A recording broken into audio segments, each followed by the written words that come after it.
Yo guys, what's going on? Fin on Fire here. Just wanted to do a quick little recap, just a little base analysis video with some focus on box bases. I think I've done a video on box bases before, but just wanted to reiterate a little bit. Um, we have, I think, 5 or 6 box bases in this war, so I wanted to touch on a couple things to look out for, a couple do's and a couple don'ts. I think like bases 4 through, I think like all their Town Hall 10s are all like box bases. So I think like 4 through 9 are all box bases, some variation of this base. So couple things. First thing you're gonna want to look for are the infernos of the base, and this is just a general rule: single target or multi-target, single target or multi-target. One single, one multi. Generally, if there's at least one single, you're gonna want to bring at least two witches. At least two witches. Um, Bring them in your clan castle. That way, you get level 3 witches. So I would bring at least two, and come from that side because it's gonna have a hard time dealing with all of those Larrys. Um, so just another general rule of thumb. As you can see, just so many different variations of this base. That one has one multi, one single, one multi, one single. Again, I like to come directly at the single target infernos if possible. Also kind of depends on where the queen is. So, you know, on this base, the queen and the single target inferno are both kind of on the same side. So, coming from, you know, that area is going to be kind of a good place because you'll be able to knock both of those out. With single target infernos, you're going to want to make sure that you time your freeze spell before it hits maximum beam on any of your golems or your heroes, or they're going to get wiped out almost instantaneously. So if the single target has picked your hero, don't freeze it instantly. Wait till that beam gets max capacity. And I'm going to show you, I believe one of my replays from last war had, let's see here, Warlog.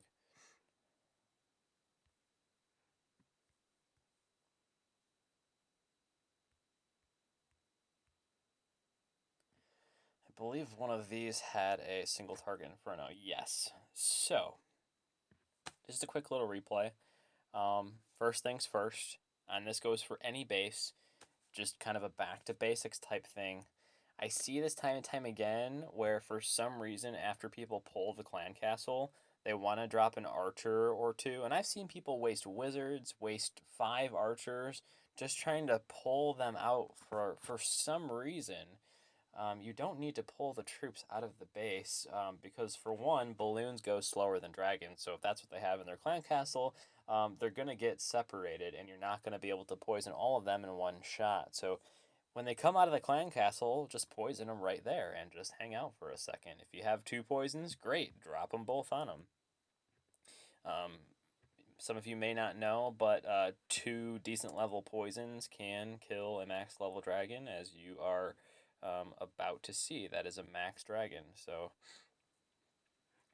down goes the second poison, and their clan castle is officially useless. So again, I opted to go 3 jump, 2 freeze. I'm starting to think that movement is more important than power when it comes to this type of attack. Being patient and making sure your troops funnel properly, I think, is just the most important thing. And if you can do that, I think you're going to have a successful attack. So, as you can see, and this is just kind of a going back to basics thing, but uh, you always want to drop your jump spells before your golems. There's no reason to let your golem stand outside the wall and take unnecessary damage for a few seconds while you drop your jump spells. So, as you can see, the beam is level 3 and the free spell gets dropped. So, I wish I could rewind a little bit, but hopefully you saw that. Um, but now the beam has to wind up again. So it does manage to get to level 3 on this golem, and you can see how fast it pops it, but now it's just on the mini golem. So, fortunately, I was able to stop it once, and now it goes down. I still have, a few golems in the middle of the base there, and my queen can just sit back there and just pick stuff off. So the better timing you have with things, the better execution you have on your funnel. That means your golems are going to spend less time banging on walls and taking that splash damage and things like that. So you're going to have a more successful attack. So jump spells down first. If you're going at a single target inferno, make sure you freeze it before it hits its max beam. And yeah, there's just a couple of basic things there. So let's go into the box bases just real quick here. I don't want to make this video too long. So as you'll notice, some of the box bases, they have they're boxes on the corner and then flat on the sides. Other bases you will see are have boxes kind of on the sides. So this one's a little bit of a weird variation. I tell you what I would do on this base already. And actually, let me just do this. I'm just going to go through and tell you where I would put jump spells and what I would do with the funnel. And then you can kind of make up your mind on what troops you want to bring. So I believe I'm going to attack 3 and 4, but I'll just kind of go over them anyways. Oh, that guy has a Grand Warden. Awesome. Can't wait to do that. So, and again, this may just help with your recognition in terms of when you see these bases, how you want to approach them. You don't want your whole army to come through one wall because all your golems are just going to go around in a big fat circle. Now, this guy didn't design his base very well because he's supposed to have a ring of non-defensive structures around the core. But as you can see, he's got air defenses and stuff like that. So, you might be able to jump into the core and pick up on that.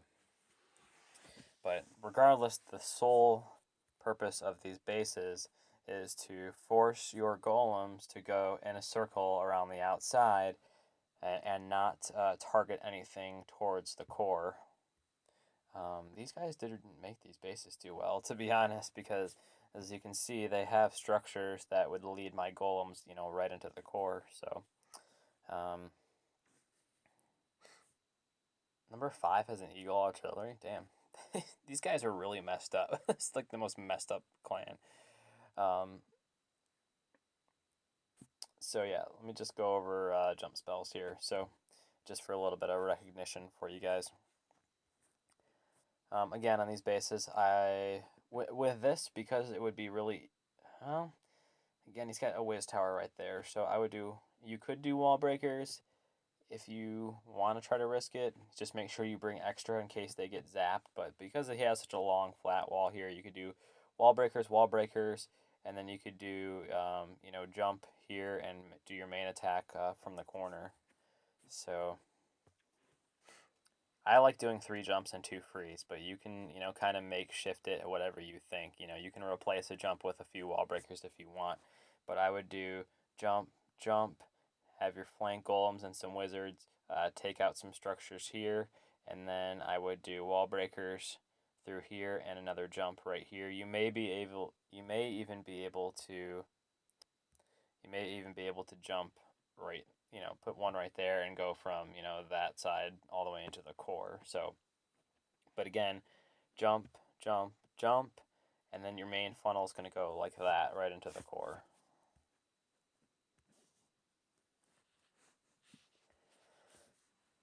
This one's kind of a little bit different layout. I would do jump and jump because, again, you don't want your golems to group up. You want to spread your attack as much as reasonably possible. The more you spread, the I almost said the butter time you're going to have. But the more you spread out, the better your attack's going to be. The more you clump your golems, the more you're going to take that splash damage, and the faster your attack's going to die. And it may not seem like it, but it just does. So These guys' defenses are pretty weak. I think you should two-star this base easily, even with the Eagle Artillery. Once your Golem, because your Eagle Artillery is going to be focused on this Golem at the bottom here if you drop that first, probably. So once you do Golem jump spells down first, Golem there with 5 to 6 wizards. I try to bring 16 to 20 wizards. I think I usually do 1 P.E.K.K.A. and 2 witches in Clan Castle along with 4 golems and a couple minions, hog riders, and I think 5 archers. So that's my typical, my new loadout rather that I've been using and liking. So then what I would do, pop in with wall breakers here and bring the main brunt of your attack right through here. You could put your 3rd jump spell right there. So but again, if you're more comfortable with wall breakers and you want to try to wall breaker through each side, you can do that. But the nice part about jump spells is that they're so much faster and smoother, and your attack can continue on without a hitch, versus so many times your wall breakers get blown up, or something happens, and then and then you have to spend an extra 10 seconds while your golem and troops try to bust through a wall. Now granted, this guy's got level 9 walls, it's not that huge of a deal, but once you start getting to the level 10 walls especially, they take some time to chop through. So I think jump spells is just the easier way to go. So but again, it's up to you, whatever you're more comfortable with. But I think definitely a jump spell right there, and take that will be your funnel into the core. Let's check out number 6 real quick.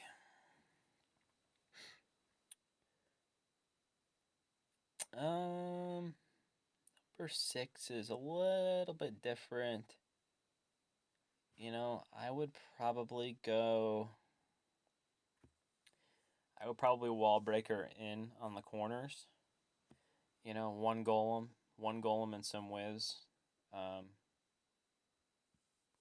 into each corner pocket, and then I would maybe do jump spell, wall breakers here, and then jump into the core with your main attack going down the center there. I hope this is making sense. I really encourage people to ask questions if this is not making sense, because these bases, it's important to know how to really attack these bases, and they're easy to beat once you get the funnel down. And it is all about the funnel. It isn't how many rage spells you bring and how much superpower you give your troops. It's just, if you give them the right direction and get them going into the core in a timely manner, which is again the importance of jump spells, it gets your troops into the middle quickly without having to mess with your golems. Just because if you're doing wall breakers, how long do you think that your golems actually sit outside the wall, while you have to drop 2 wall breakers at a time to break through 2 layers of wall, and you have to do that on each side. So your golem sits here, and you do 1, 2, and then it's 1 Mississippi, 2 Mississippi, 3 Mississippi, you're in. And then your golem's, has to go to that next level. He's banging on the air sweeper, and then you have to drop a couple more wall breakers. And again, you're doing this on both sides. And all that time, all these defenses are bearing down, So time is really your enemy in these battles. So if you can, do jump spell here, then drop your goal. All you got to do is drop golem wizards along the wall, and it just does it. Everything else happens on its own. Once your golems have penetrated a little bit, these buildings are wiped out, then drop a jump spell here. You should be able to jump right into the core with 1 jump spell there, and just launch the main brunt of your attack with your clan castle, your heroes, maybe 1 or 2 more golems, Well, of course, at least one golem. And your P.E.K.K.A. and witches or whatever you have. Again, single target Inferno, so you're going to want to go with witches. So again, I want to continue to emphasize that timing, I think, is so much more important than just bringing in a rage spell or, well, I brought 2 heal spells and a rage spell. I'm just gonna heal my troops and just blast them into the middle. Or just doesn't, it's just never as simple as people make it up to be. So it's all about the timing and the direction of your troops. And if you can get your troops into the middle quickly in the right direction, you're gonna have a successful attack pretty much every time. You're not messing with wall breakers. You're not wasting all that time. Your golem sitting, banging in the wall, waiting for those wall breakers to go pop, pop, run up to the wall, wait a second, and then boom. And then you have to do that twice to get through, both layers. So it's just really one of those things that, you got to think about. So again, jump spell here, golems down, wizards, wizards, wizards. Once that's down, once you have a little bit of a gap here, drop, the rest of your squad. Or, I'm sorry, drop your jump spell first, then drop the rest of your squad. They're going to move straight into the middle there.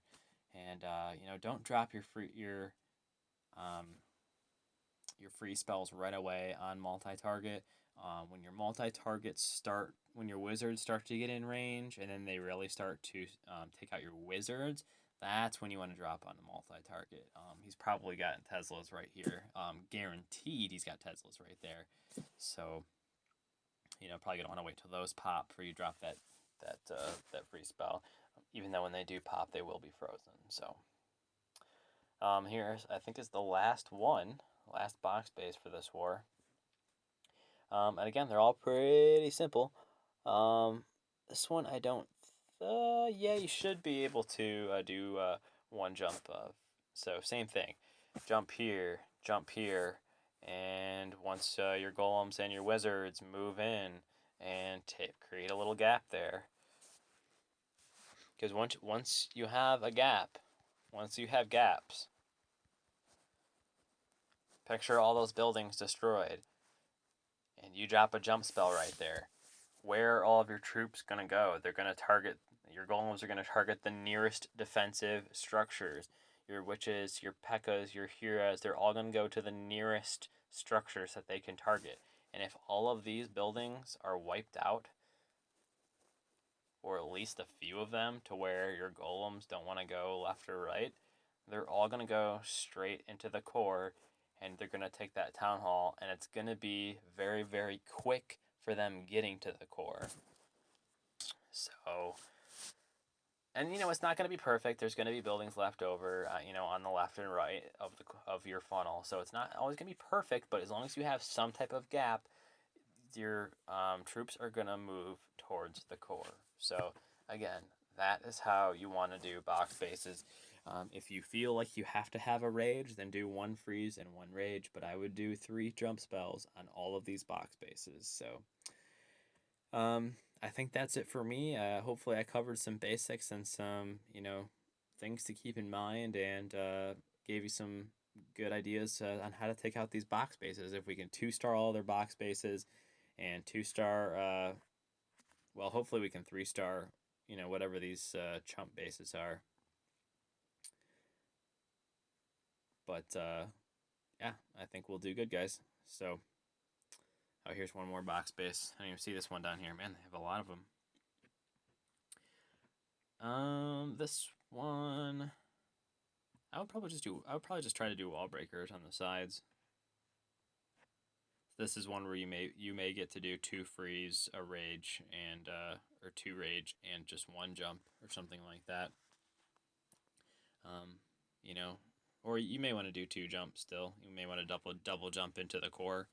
You could do 2 freeze, 1 jump, and 2 freeze, 2 jump, and 1 rage. I think would be awesome for this base, because you could break into the sides with wall breakers. You should be able to target the center of the wall pretty easily.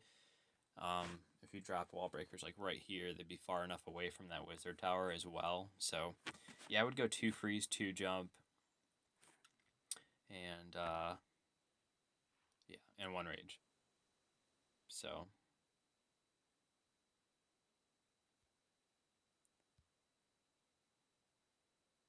let's see if we got any other box bases here. They have a lot of Town Hall 10s.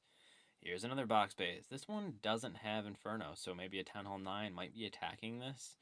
You know, these bases are pretty susceptible to air attacks as well. You can easily bring in a Shatter and take out at least, you know, one air defense, one sweeper, get the queen and the clan castle like all in one shot there, and then maybe even move over and get that one as well. So these bases can definitely be hit up by air.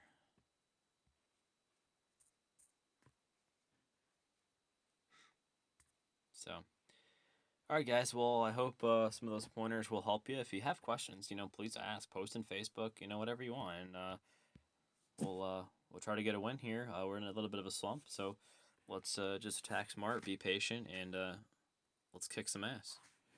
Later, guys.